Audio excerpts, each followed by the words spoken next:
Panigurado matutuwa si Mrs. naman nito mamaya kanyang ulam pag-uwi. May pogi points na naman si Kanayon.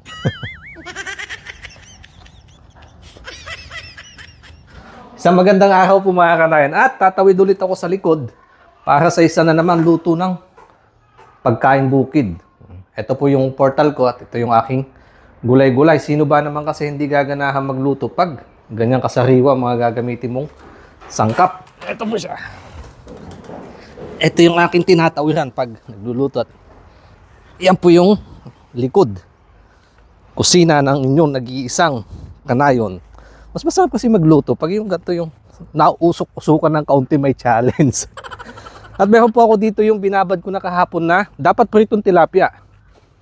Pero dahil pagkain bukid yung pinoportrait ko, ito yung mga original na panghalo sa mga gulay-gulay. Babalik tayo ko nga yung camera. Ayan po, isdang puyo, aro or mertaniko. May masarap pang sahog pag yung medyo nasusunog-sunog, may smoky flavor, kaya iihawin ko po siya. Lalaki. Ewan ko lang po kung sasang-ayon kayo, pero gantong klase ng isda, yung mga original na pansahog nga po sa mga gulay-gulay at saka yung dalag, dahil nga napakasarap. Kaya pinaparami nila ito dito sa Thailand. Kinukulture nila, kung makikita nyo po. Ang gaganda na sukat. Ang lalaki. Papakuluan ko lang po yung sabaw. Lagyan ko lang ng kamote para magkaroon ng tamis. Saka lapot yung sabaw. Luya. May bagoong na po yan. Okay. Habang hinihintay ko nga po madurog yon, lilinisan ko naman tong aking mga gulay-gulay. Malimit po, pag naggagawa ko ng content, ini-steady ko lang yung camera. Then ini-edit ko na lang. Dahil wala nga po akong kasama dito sa bahay, solo content. First time kong gagawin to na ginagalaw-galaw. At kung napanood po yung mga previous upload ko, pa-help naman po mga Kanayon, paki-comment below kung ano yung mas gusto nyo, yung previous o yung gantong ginagalaw-galaw ko. Ito nga po yung aking lilinisan, yung bulaklak ng kalabasa. Napakaganda. Hindi pa siya bumubuka. Lalagyan ko lang po ng mga ilang piraso ng kabute pala. Ganito po kasi dito sa Thailand, hindi na nila binebenta sa palengke yung nakabuka na. Kala siguro nila hindi na nauulam. Kaya ganito lang po. Sariwa-sariwa, hindi pa pinapasok yan ng insekto. Bulaklak ng kalabasa. Ito na po yung nalinisan kong bulaklak ng kalabasa, masyadong madami. Ito pa ho yung iba, tinabi ko muna. Ngayon kung may request kang luto dito, comment ka lang po sa aming YouTube mga Kanayon para ma-shoutout ko yung name mo at saka kung saan ka mang lugar nanonood. Ilalagay ko lang po itong kabute dahil durog na yung kamote. At yung aking pansahog. Yan. Na ihaw na puyo. Isa lang. Yung isa naman ay sa ibang luto. Papakuluan ko lang po yan na mabilis. Ihuhuli ko naman tong kalabasa, yung ating gulay. Ay, lapot ng sabaw. Sabay ang daming gulay. Baliktad na naman ang kaldero nito mga Kanayon.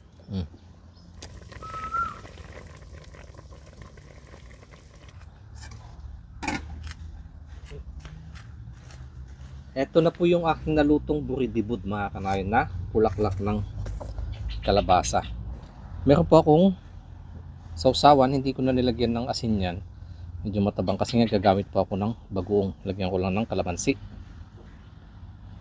Kaunting sili, pampainit.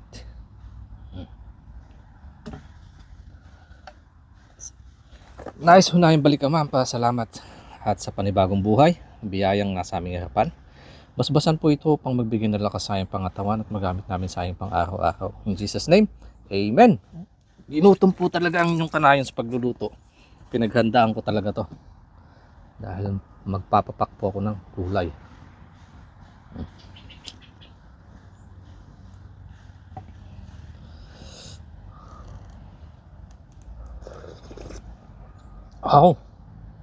Matamis-tamis po yung sabaw dahil nga dun sa kamote.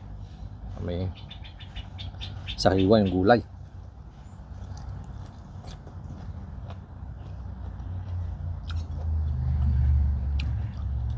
Malaking bagay ho na nakadagdag ng lasa yung kanyang kabuti.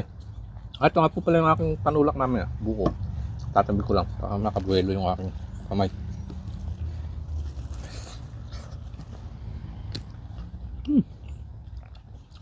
Di masin mayang.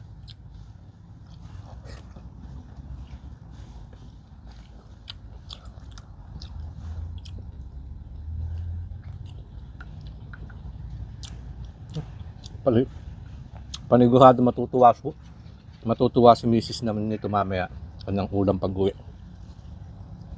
May pogi points na naman si Kanayon.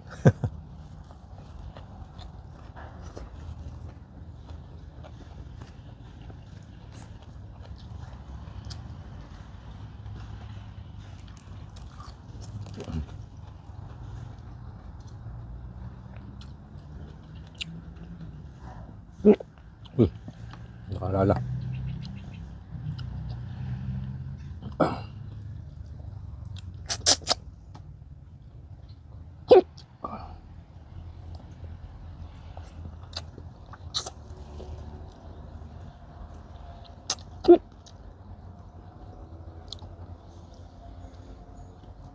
Sumabit yung sabaw. Isa pa nga. Yun. Ayos. Labas ang pawis.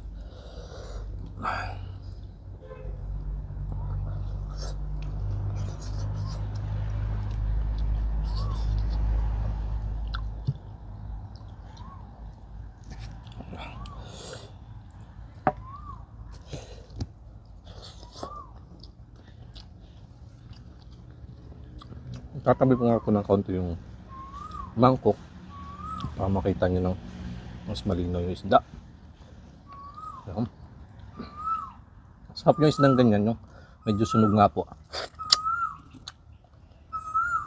May uling-uling ng kaunti.